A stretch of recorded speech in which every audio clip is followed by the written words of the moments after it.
आदरणीय कृष्ण अनुरागियों, काशी के इस पावन धरा पर बैठने का सौभाग्य आज हमें मिला है। काशी निवासियों से काशी के बाबा विश्वनाथ की चर्चा करने का अवसर मिला है। इस दिव्य प्रांगण में, इस दिव्य भूमि पर भगवान श्री कृष्ण की कथा को बांचने का सुअवसर मिला है।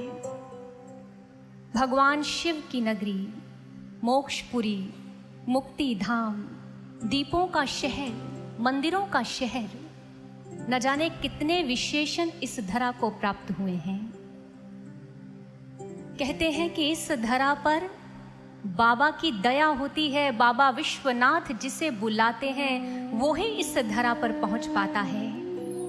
सौभाग्य है हमारा कि हमें इस धरा पर आने का अवसर मिला। बाबा के जितनी भी संतानें हैं, काशी में निवास करने वाले जो निवासी हैं, उनसे भगवान शिव की चर्चा करने का सुअवसर मिला। सौभाग्य है। भगवान शिव कौन है? शिव तत्व गूढ़ तत्व है। जरा ध्यान से देखिए हमारे भोलेनाथ के श्रृंगार को। जहां सभी देवताओं का जो वस्त्र है, जो श्रृंगार है, वो कैसा होता है? रत्नों से जड़ित होता है, स्वर्णिम होता है। वहीं हमारे भोलेनाथ का श्रृंगार देखिए। अंग विभूत चंद्र, माथे पर जटा, बहे गंगा की धार, पहन गले में सर्पों की माला, प्रभु तुम कियो गजब श्रृंगार। अद्भुत। तन पर भस्म रमाई हुई है, गले में सर्पों की माला सजाई है, रुंड मुंड की माला पहनी हुई है, व्याघ्र का चर्म लपेटा हुआ है। ऐसा है हमारे प्रभु का गजब श्रृंगार। प्रभु का ये श्रृंगार अपने आप में रहस्यात्मक है। प्रभु के इस श्रृंगार के पीछे एक रहस्य छिपा है जिसे हमें खोज निकालना है। क्यों हमारे भोलेनाथ ने विचित्र सा श्रृंगार किया? क्यों उन्होंने तन पर भस्म का लेप किया? ये मानव जाति को संदेश दे रहा है। लेकिन क्या भोलेनाथ की लीलाओं को, उनके इस श्रृंगार के रहस्य को अपनी बुद्धि से समझ जाओगे?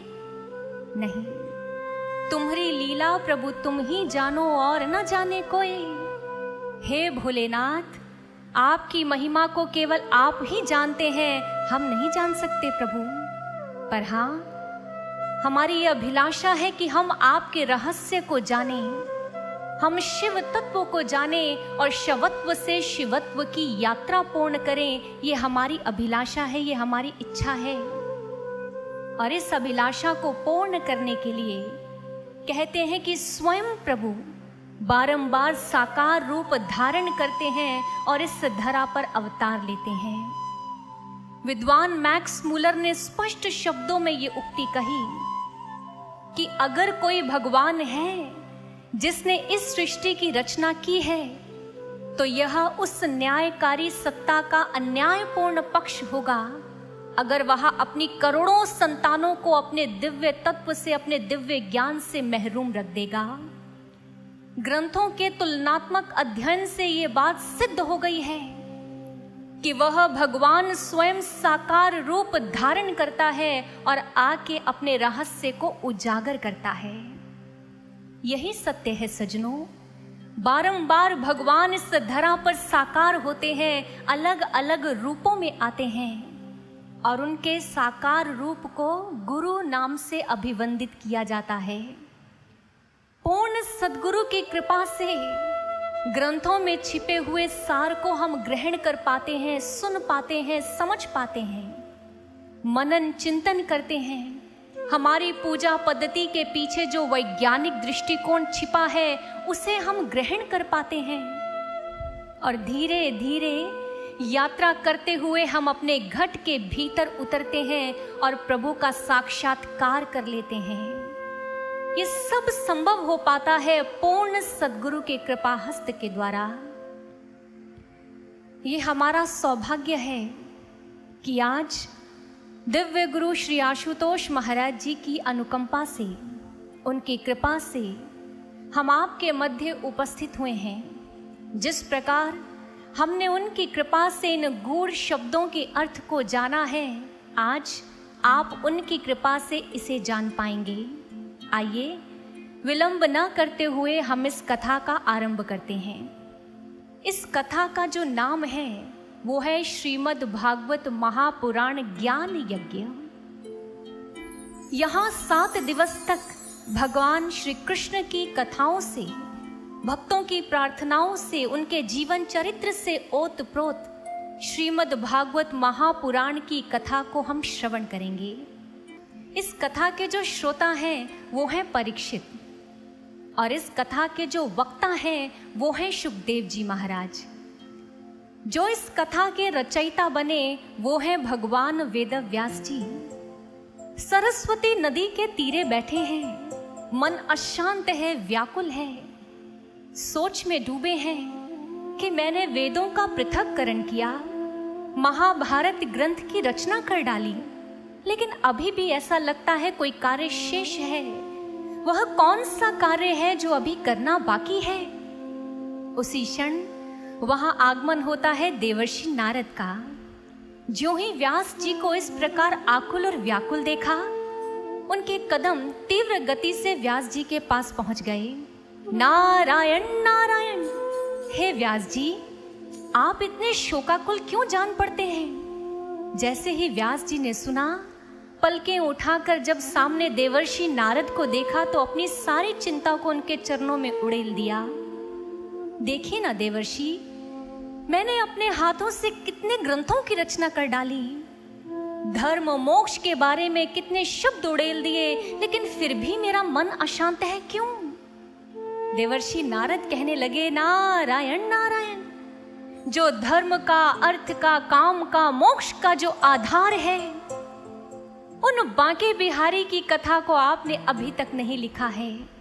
इसलिए हम आपसे कहते हैं, आप भगवान श्री कृष्ण की महिमा से, उनके प्रेम से सराबोर ग्रंथ की रचना कीजिए। आपका जो मन शुद्ध हो रखा है ये शांत हो जाएगा। और इस प्रकार नारायण नारायण करते हुए देवर्षि नारद वहां से प्रस्थान कर गए। वेदव्यास जी ने अपने नेत्रों को मूंद लिया, अंतर्घट में उतर गए, भगवान श्री कृष्ण की अनुपम लीलाओं का दर्शन किया और श्रीमद् भागवत महापुराण की रचना कर डाली। 18,000 श्लोकों में उसे बांध दिया। श्रीमद् भागवत महापुराण परमहंस संहिता है, क्योंकि भगवान श्री कृष्ण परमहंस हैं। व्यास जी ने जब इस कथा को रचा, अब उनके मन में एक और सोच है, इस कथा का प्रचार कौन करेगा?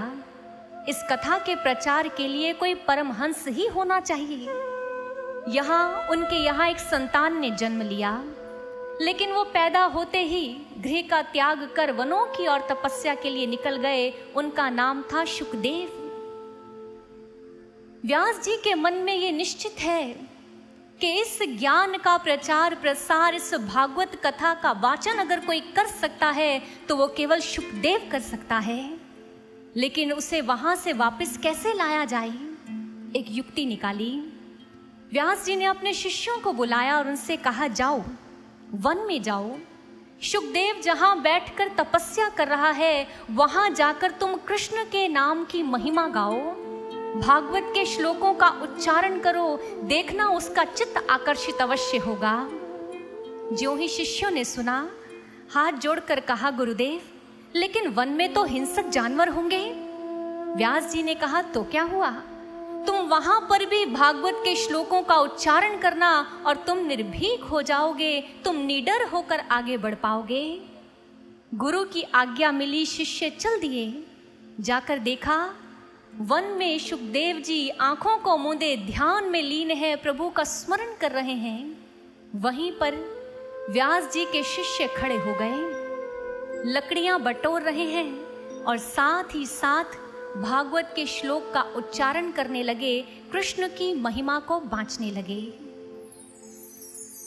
बरहा पीडम नटवर वपु कर्णयोर कर्णिकारम बिभ्रत्वा